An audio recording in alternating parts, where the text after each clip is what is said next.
Good morning students. हमने अपने last lecture में कोरिलेशन के कुछ प्रैक्टिस क्वेश्चंस किए थे, 2 क्वेश्चंस किए थे, जिसकी वीडियोस मैंने आपको दे दी थी, अपलोड कर दी थी। अगर उसमें कोई भी प्रॉब्लम है तो आप मुझसे डिस्कस कर सकते हैं। अब हम अपना नेक्स्ट चैप्टर स्टार्ट कर रहे हैं, 13 चैप्टर इंडेक्स नंबर। स्टार्टिंग में उसकी थ्योरी थोड़ी सी ज़्यादा है, उसके बाद ये चैप्टर बिल्कुल टोटली न्यूमेरिकल चैप्टर है। इसमें से अगर आपका क्वेश्चन जो आता है वो 4 मार्क्स का क्वेश्चन आता है और वो प्रैक्टिकल न्यूमेरिकल क्वेश्चन ही आता है। ठीक है, तो ऐसा नहीं है कि आपका थ्योरेटिकल क्वेश्चन आ नहीं सकता, आ सकता है और नहीं भी आ सकता है, मीन्स 50-50 चांसेस है, लेकिन न्यूमेरिकल क्वेश्चन से आपका इसमें से जाता ही जाता है। 4 मार्क्स का क्वेश्चन मीन्स इस चैप्टर से आपके 4 मार्क्स कवर हो जाएंगे। ठीक है, अब आप इसको स्टार्टिंग से ही ध्यान से देखना। इसकी थ्योरी भी बहुत ईजी है अगर समझोगे तो। इसके अंदर क्या होता है, इसके अंदर हम क्या देखते हैं, इस चैप्टर के अंदर इंडेक्स नंबर को हिंदी में बोलते हैं सूचकांक या फिर निर्देशक। सूचकांक या फिर निर्देशक, इसमें हम क्या डिसाइड करते हैं, इसमें हम जो हमारे वेरिएबल्स होते हैं, लाइक हमारी प्राइजेस, हमारी डिमांड्स, या फिर हमारे जो भी हमारा प्लेस, हमारा टाइम, इन सब के बेसिस पे अपने कोई भी वेरिएबल में होने वाले चेंज को हम क्या करते हैं, शो ऑफ करते हैं इसके थ्रू। इंडेक्स नंबर के थ्रू हम ये देखते हैं कि हमारे टाइम में, हमारे प्लेस में, इसको बेस बना के कि जो भी हम चेंज होता है, जो भी हमारी चीज़ में प्राइस में चेंज आ रहा है, या फिर हमारी पॉपुलेशन में चेंज आ रहा है, या फिर हमारी डिमांड में चेंज आ रहा है, तो वो किस कारण से चेंज आ रहा है और कितना चेंज आ रहा है। वो जो चेंज है ना, ये इंडेक्स नंबर हमारा वो चेंज शो करता है कि वो परसेंटेज में है कितना नहीं है। ठीक है, अब इसके फीचर्स क्या होंगे। फर्स्ट फीचर है इसकी विशेषताएं।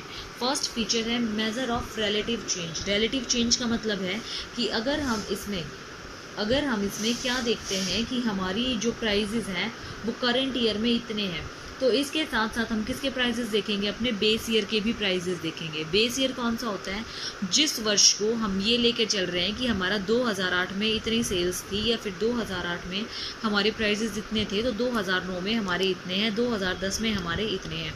तो उससे रिलेटेड भी चेंजेस हम देखेंगे कि हमारे प्राइस से रिलेटेड जो प्राइस हैं वो किस वजह से बढ़ रहे हैं, हमारी डिमांड की वजह से कम हो रहे हैं या ज़्यादा हो रहे हैं, या फिर इसके साथ साथ हमारी और कौन सी हमारे रॉ मटेरियल के जो फैक्टर ऑफ प्रोडक्शन है उनके प्राइजेस की वजह से जो हमारे प्राइजेस हैं उसमें कोई चेंज की वजह से हमारे प्राइजेस के अंदर चेंज आ रहा है। तो हम इसमें क्या देखेंगे, अपने रिलेटिव चेंज को देखेंगे। मेजर्स ऑफ रिलेटिव चेंजेस मतलब परिवर्तनों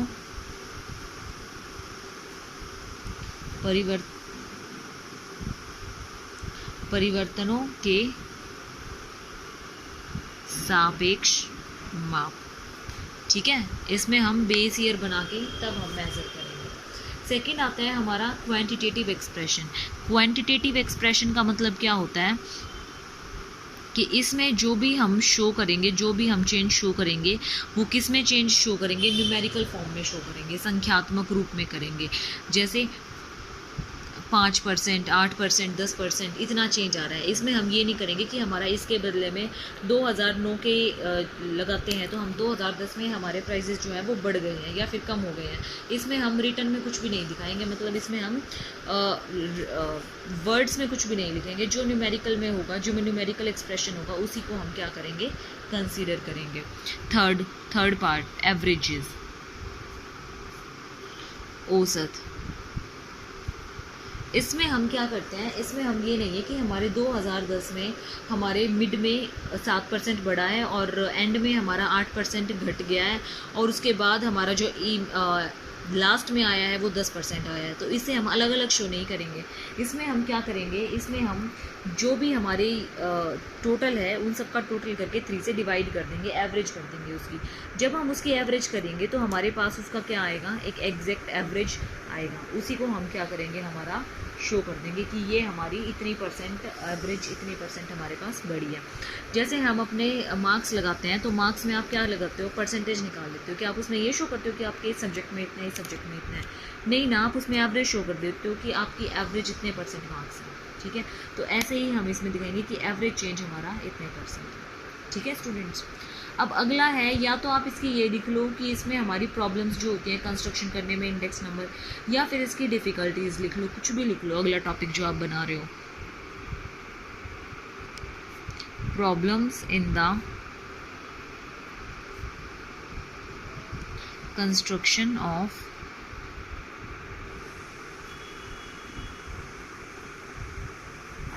इंडेक्स नंबर्स। हिंदी में अगर हम इसको लिखते हैं तो सूचकांकों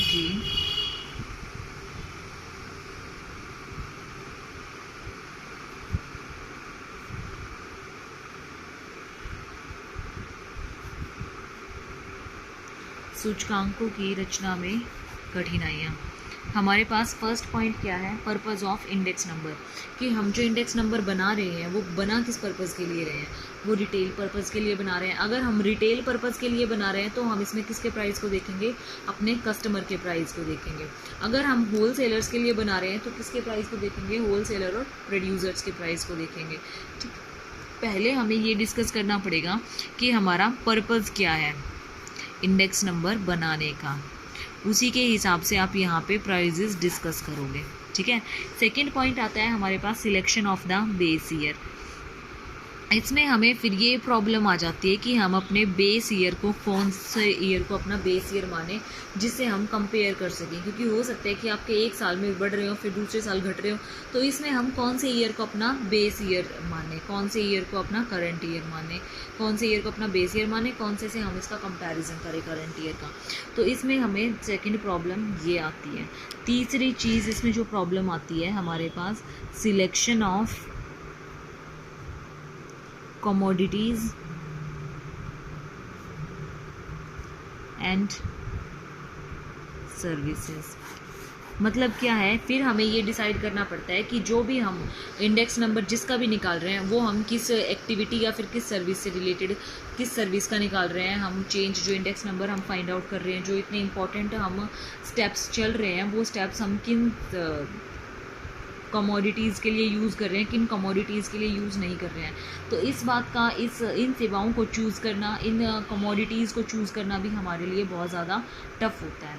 ठीक है, जैसे आपके चावल, दूध, घी, इन सब का प्रयोग जो है वो हम नॉर्मली करते हैं, तो सूचकांकों में इनसे जितनी अधिक सम्मिलित की जाएंगी उतना ही अधिक इसमें प्रॉब्लम ज़्यादा होंगी। ठीक है, तो इसलिए इसमें कुछ हमें सिलेक्ट करने में बहुत ज़्यादा प्रॉब्लम आती है कि हम इसमें किन चीज़ों का इंडेक्स नंबर निकालें। फोर्थ पॉइंट आता है हमारे पास, selection of the price of commodities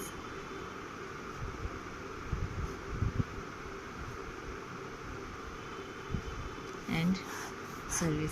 फिर हमारे पास प्रॉब्लम ये आती है कि जो हम सेवाएं और वस्तुएं चुन लेते हैं, जो हम प्राइजेज़ मतलब जो हमारी कमोडिटी और सर्विसेज हैं उनको चूज़ कर लेने के बाद हमें ये डिसाइड करना होता है कि इसमें जो कीमतें हैं, इसमें जो प्राइस हैं वो होल सेलर के द्वारा है या फिर रिटेलर के द्वारा है या फिर इन दोनों के द्वारा कंट्रोल की जाती है। तो वो हम इसमें चेक करते हैं कि इसमें जो कंट्रोलिंग पावर है वो किसके अंदर है, सरकार के कंट्रोल में है या फिर अपने प्राइवेट कंट्रोल में है। ठीक है, तो उसमें प्रॉब्लम आती है। पाँचवा पॉइंट है इसमें, टू फाइंड आउट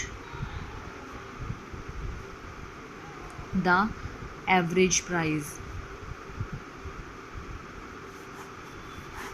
फिर इसमें हम क्या डिसाइड करते हैं कि हम इसमें एक एवरेज प्राइस मान लेते हैं कि हमारा जो एवरेज प्राइस है वो 100 है। तो अगर हमारे पास 10% इसका बढ़ा है तो वो किस हिसाब से बढ़ेगा, जैसे हमारे पास 5% इसका, हमें क्या करना है, 10 मीटर 5% का सूचकांक बनाना है, 5 रुपये वर्ग मीटर का सूचकांक बनाना है। जैसे आपके पास जो बेस ईयर का प्राइस है वो 5 है और इसमें अब जो प्राइस चेंज हुआ है वो कितना हुआ है, 10%। तो हमें ये निकालना है कि कितना चेंज हुआ है, तो कितना प्राइस अब आ रहा है। तो क्या करेंगे हम, 10 जो अब चेंज हुआ है बाय में बेस ईयर का प्राइस इंटू 100, तो 5 × 5, 5 × 2 = 10, तो कितना चेंज हुआ है, 200 रुपये का। पहले 100 रुपये का था, अब 200 का हो गया।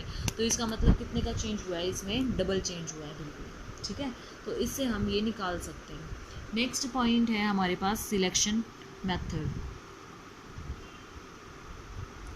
Selection of method of weighting. इसमें हम ये मेथड सिलेक्ट करते हैं कि जो हम वेटिंग का मेथड करेंगे, जो हम भारांकन का चुनाव करेंगे वो किस विधि के द्वारा करेंगे। फिशर्स मेथड से करेंगे, लैस्पियर विधि से करेंगे, पाश्चे मेथड से करेंगे, किस मेथड से करेंगे। हमारे पास आगे हम मेथड्स डिस्कस करेंगे, इसमें से आपको चूज़ करना होगा कि आप कौन से मेथड से करेंगे। ठीक है, नेक्स्ट प्रॉब्लम आती है आपके पास, फाइंडिंग आउट एवरेजेस, कि आप एवरेजेस किस मेथड से सॉल्व करोगे, वेटेड एवरेज मेथड यूज़ करोगे, ज्योमेट्रिक मेथड यूज़ करोगे या अरिथमेटिक एवरेज यूज़ करोगे, तो ये यहाँ पे डिसाइड करना पड़ता है हमें। 8वां पॉइंट आता है हमें फॉर्मूले को। हमारे पास ये मेथड्स जो होते हैं ना, इन मेथड्स के फार्मूलाज भी अलग अलग होते हैं। पाश्चे के अंदर भी आपके एक से ज़्यादा फार्मूलाज होते हैं, आपके लेस्पियर के मेथड के अंदर भी कई फार्मूलाज होते हैं, तो इसमें हम ये देखना पड़ता है कि हमें कौन सा फार्मूला यूज़ करना है। ठीक है स्टूडेंट्स, तो ये थी हमारी प्रॉब्लम्स। अब इसकी एडवांटेजेस, ये यूज़फुल कहाँ कहाँ होता है। एडवांटेजेस ऑफ इंडेक्स नंबर, कि हमारा जो इंडेक्स नंबर है वो कहाँ कहाँ यूज़ हो रहा है।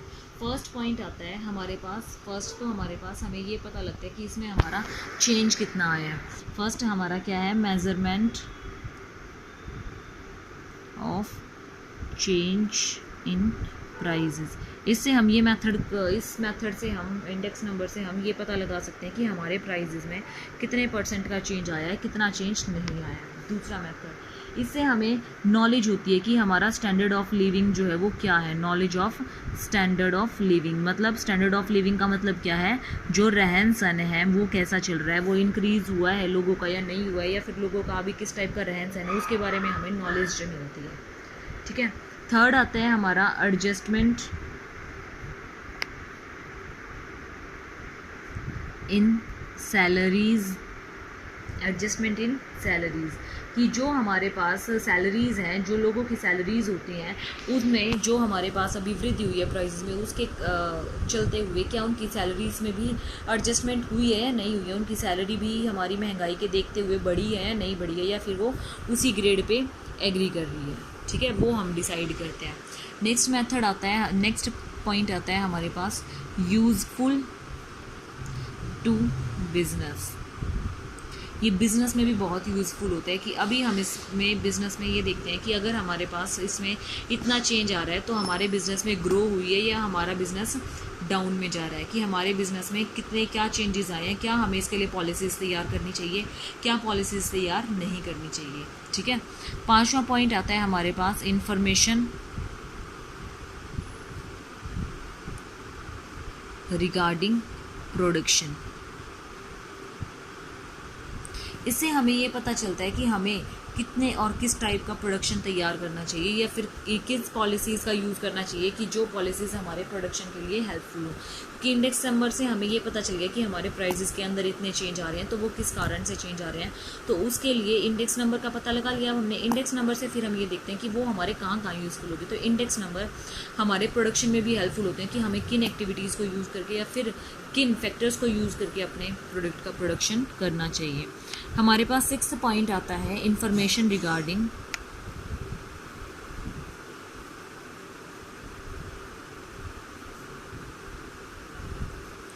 Foreign trade. इंडेक्स नंबर से हमें ये भी इंफॉर्मेशन मिलती है कि हमारी फॉरेन ट्रेड कैसी है, हमारा फॉरेन से व्यापार कैसा है, आयात और निर्यात कैसा चल रहा है, कैसा नहीं है, इसकी पॉलिसीज़ जो निर्धारित की गई थी क्या वो ठीक चल रही हैं या नहीं चल रही हैं। 7th पॉइंट आता है हमारे पास यूजफुल टू पॉलिटिशियन। पॉलिटिशियंस के लिए भी ये यूज़फुल होता है। पॉलिटिशियंस इसमें ये देखते हैं कि हमारे टाइम में क्या प्राइजेस था चीज़ों का, क्या महंगाई हुई है या फिर क्या महंगाई कम हुई है। इसमें पॉलिटिशियंस ये चेक करते हैं और फिर उसको अपनी पॉलिटिक्स में यूज़ करते हैं। 8th पॉइंट आता है हमारे पास यूज़फुल टू गवर्नमेंट। इसके द्वारा गवर्नमेंट क्या करती है, इसके द्वारा गवर्नमेंट ये देखती है कि कितना इन्वेस्ट करना चाहिए, कितना प्रोडक्शन करना चाहिए, क्या हमारे देश में इनकम हुई है, क्या प्रोडक्शन चल रहा है, क्या हमारे में प्राइस लेवल चल रहा है और कितना कम महंगाई हो रही है, कितना इन्फ्लेशन हो रहा है, कितना डिफ्लेशन हो रहा है। आप इंडेक्स नंबर से ये सारी चीज़ें पता लगा सकते हैं। तो ये थी हमारे पास एडवांटेजेस ऑफ इंडेक्स नंबर्स। अब हम डिस्कस करते हैं डिसएडवांटेजेस या फिर limitations. Limitations of index number.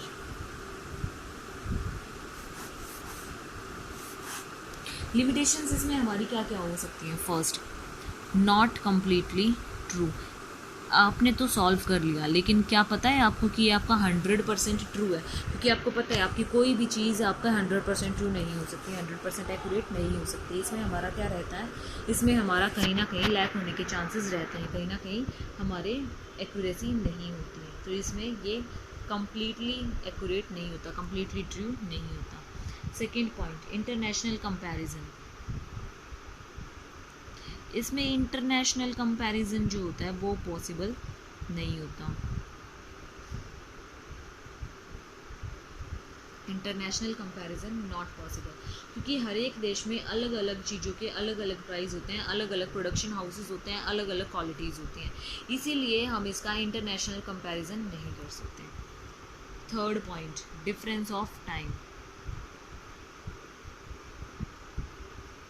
Difference of time का मतलब क्या होता है, इसमें हमारे पास जो टाइम होता है इंडेक्सेस का वो अलग अलग होता है। कई बार ये होता है कि हम अपनी जो पुरानी उपभोग वस्तुओं पर बने हुए सूचकांकों की तुलना नए से करते हैं, या फिर जो हमारी टेस्ट चेंज होते रहते हैं, उस टेस्ट के अकॉर्डिंग हमारे प्राइजेज या फिर हमारे इंडेक्स नंबर में जो चेंज आता है उससे हम इनको कंपेयर करते हैं। तो एक टाइम में अगर हम अभी हमारा जो टेस्ट चल रहा है वो किसी और का चल रहा है, 2 साल बाद किसी और का होगा, तो क्या आप इन दोनों का कंपैरिजन कर सकते हैं? नहीं कर सकते। तो टाइम के जो डिफरेंस है ना, वहाँ भी प्रॉब्लम आती है। फोर्थ पॉइंट है हमारा लिमिटेड यूज़। लिमिटेड यूज़ का मतलब है कि इसको हम हर जगह यूज़ नहीं कर सकते, इसका यूज़ जो होता है वो लिमिटेड यूज़ होता है कि कहीं कहीं कर सकते हैं, हर तरह के लिए इसको यूज़ नहीं किया जा सकता। Fifth point, defective weightage. Defective weightage का मतलब क्या है कि इसमें जो है ये इसमें वेटेज देने का कोई साइंटिफिक फार्मूला नहीं है। इसमें जो हम देखते हैं वो सूचकांक सही परिणाम प्रस्तुत कर भी सकते हैं और नहीं भी कर सकते, मतलब 50-50 चांसेस होते हैं, एक्यूरेसी कुछ नहीं होती। अब ये सब थे हमारे पास लिमिटेशंस इंडेक्स नंबर की। आई होप कि आपको क्लियर हो गई होगी, अगर फिर भी नहीं हुई है तो आप मुझसे दोबारा पूछ सकते हैं पर्सनली, ठीक है। अब हमारे पास इंडेक्स नंबर्स के कुछ मेथड्स हैं, वो मैं आपको एक चार्ट के द्वारा बता देती हूँ, उसके बाद कल हम इनको 1 बाय 1 डिस्कस करेंगे, ठीक है। मेथड्स, 2 तरह के मेथड होते हैं, एक तो सिंपल मेथड्स होते हैं, सिंपल मेथड्स मतलब साधारण मेथड। एक होते हैं हमारे वेटेज। वेटेज का मतलब क्या होता है? भारित सूचकांक, ठीक है, वेटेज मेथड्स। सिंपल के अंदर आपके 2 आते हैं, सिंपल एग्रीगेटिव,